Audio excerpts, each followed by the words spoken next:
सर्वांना क्रांतिकारी जय भीम, नमो बुद्धाय. मित्रांनो, आजचा व्हिडिओ बनवायचं विशेष कारण म्हणजे आज तुम्ही या फ्रेममध्ये बघताय संत गाडगे महाराज, बाबासाहेब आंबेडकर. प्रथम या थोर पुरुषांना माझा कोटी कोटी प्रणाम. मित्रांनो, सांगायचं म्हणजे गाडगे महाराज आणि बाबासाहेब यांच्याबद्दल थोडी मैत्री कशी होती, दोस्ती कशी होती ती सांगायची आहे. मी जे ऐकलेलं आहे, जे वाचलेलं आहे ते मी तुम्हाला सांगत आहे. ज्या वेळेला गाडगे महाराज हे समाज प्रबोधन करायचं काम चालू होतं आणि बाबासाहेब पण तेच काम करत होते. बाबासाहेब पूर्ण भारत देश घडवायचं काम करत होते. तर संत गाडगे महाराज जो झोपलेला समाज आहे, सर्व समाजाला जागृत करायचं काम करत होते. जे अंधश्रद्धेखाली बसलेले आहेत त्यांच्यासाठी काम करत होते.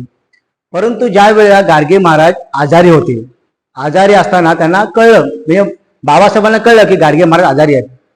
बाबासाहेबांनी आपले सचिवांसोबत घेऊन ते मुंबईला गेले आणि त्यांची भेट घेतली.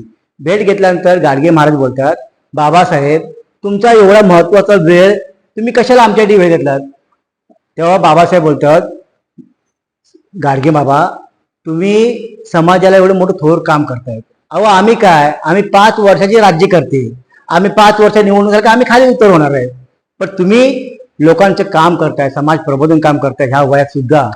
तर त्याच्यानंतरला बाबासाहेबांनी रस्त्याने चालताना त्यांना जी भेट वस्तू घेतल्या, घोंगड वगैरे, गाडगे बाबा कधीच कोणाकडून भेट वस्तू घेत नव्हत्या, कधीच घ्यायची नाही.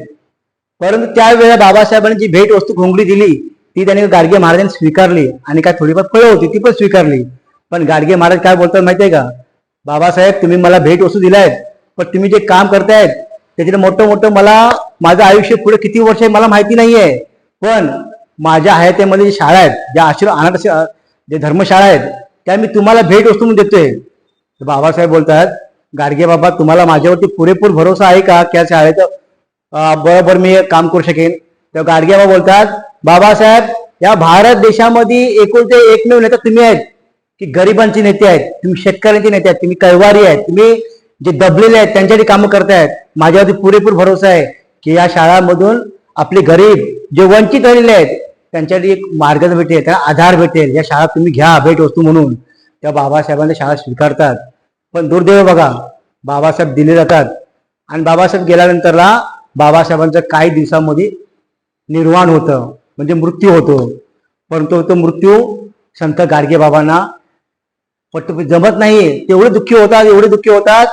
बाबासाहेब गेल्यानंतरला फक्त अवघ्या 14 दिवसांनी संत गाडगे बाबांचं सुद्धा निधन होतं. मित्रांनो, सांगायचं तात्पर्य एवढं की दोस्ती कशी असावी या दोन महान पुरुषांसारखी, की एक आजारी पडला, एक दिल्लीहून धावत आला त्यांच्या घरी गाडगे बाबांना भेटायला. आणि तेच नाही तर त्यांनी फक्त भेट वस्तू दिल्या नाही, पण एकमेकांचं एक दान द्यायची कुवत, दान द्यायची आतून हिंमत ती असावी लागते. या दोन महान पुरुषांना माझ्याकडून परत कोटी कोटी प्रणाम आणि जय भीम. मित्रांनो, एक सांगायची गोष्ट राहिली माझ्याकडून की गाडगे बाबा आणि बाबासाहेब आंबेडकर, जर कधी वेळ भेटला ना तर गाडगे बाबांचं पुस्तक वाचा, खरं वाचा. गाडगे बाबाचं इतिहास आपल्याला समजला पाहिजे, आपल्या पुढच्या तरुण पिढीला पण समजलं पाहिजे. आणि ज्या ज्या वेळी आपल्या घरामध्ये तो चांगलं कार्य असेल, शुभ कार्य म्हणजे घर प्रवेश असेल, कोणा बड्डे असेल, त्या वेळेला तुम्ही गाडगे बाबांचा घरामध्ये फोटो लावा. कारण आपल्या येणाऱ्या पिढ्या विचारेल हे कोण होते आणि काय कामं केलं, हे आपली सांगायची जिम्मेदारी आहे. आपल्या बौद्ध समाजाची जिम्मेदारी आहे. दुसरा समाज काय करतो ह्याला आपल्याला काय करायचं नाही आहे, पण आपल्या बौद्ध समाजाची जिम्मेदारी आहे आपण गाडगे बाबांचा इतिहास पुढे नेला पाहिजे. जय भीम, नमो बुद्धाय.